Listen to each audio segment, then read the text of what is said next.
Masya Allah, dalam video kali ini Ustadz Khalid Basalamah mengingatkan kepada kita semua, sebelum kita menyesal di akhirat nanti, jangan tunda pengembalian hak orang lain. Mari kita saksikan video kali ini, mudah-mudahan bisa memberikan motivasi dan inspirasi kebaikan buat kita semua. Selamat menyaksikan. Barakallahu fikum.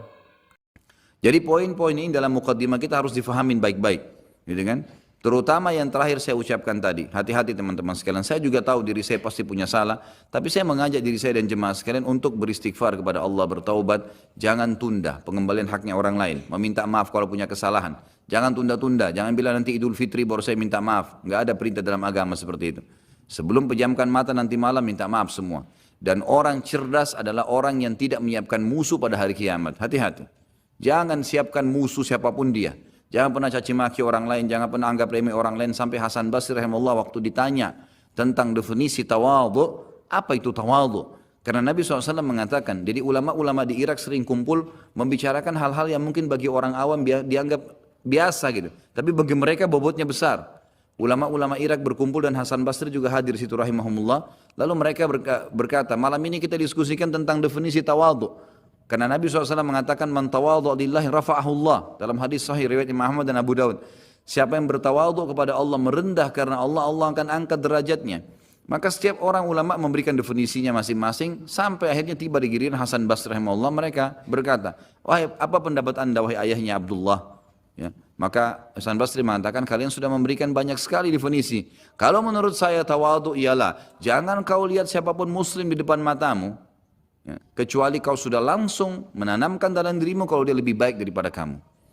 Itu tawadhu. Siapapun dia, mau dia cuma mungut sampah di pinggir jalan, mau dia cuma ini, mau dia cuma itu, tetap kita harus menganggap dia lebih baik daripada kita. Sehingga tidak ada celah untuk menganggap diri kita lebih baik. Dan akhirnya muncul kesombongan. Karena hadis jelas. Hadis yang sahih mengatakan, siapa yang dalam hatinya seperti biji sawi dari kesombongan, maka tidak akan mencium bau surga. Berat, gitu kan? Makanya kita harus kemas diri kita dengan ketawadhuan itu misalnya. Kita merendah. Maka harus ini, ya, kembalikan semua hak-hak orang, minta maaf. Kalau pernah mengambil barang orang yang tidak jelas, kembalikan. Kalau tidak, sedekahkan sejumlah itu. Semua selesaikan.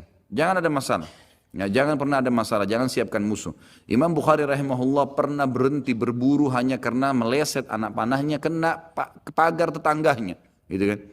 Diajak teman-temannya, kita memanah yuk, berburu. Beliau senang berburu. Kemudian pada saat beliau lagi latihan panah, ternyata anak panahnya sempat mencul sedikit pagar kayu tetangganya. Lalu dia panggil gulamnya, gulam ini kayak pembantunya, sampaikan ke teman-teman saya kalau saya tidak jadi memanah, saya tidak jadi berburu, dan sampaikan kepada tetangga kalau Bukhari minta maaf. Muhammad namanya tentu, Muhammad minta maaf, gitu kan?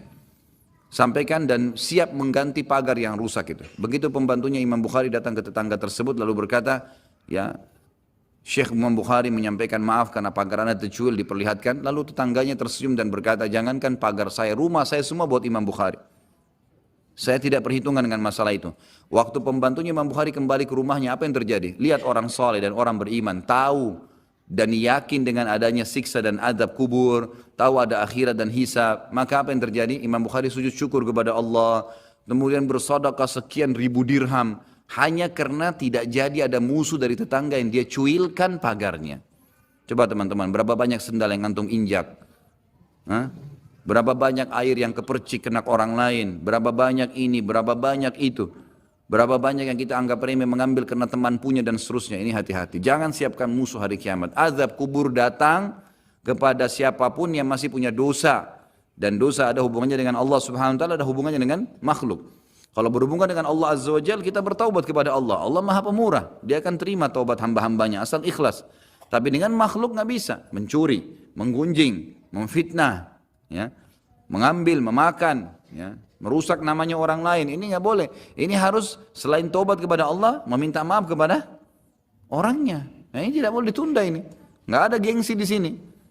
Jadi ini manfaat yang sangat besar dalam mukaddimah pembahasan masalah azab kubur.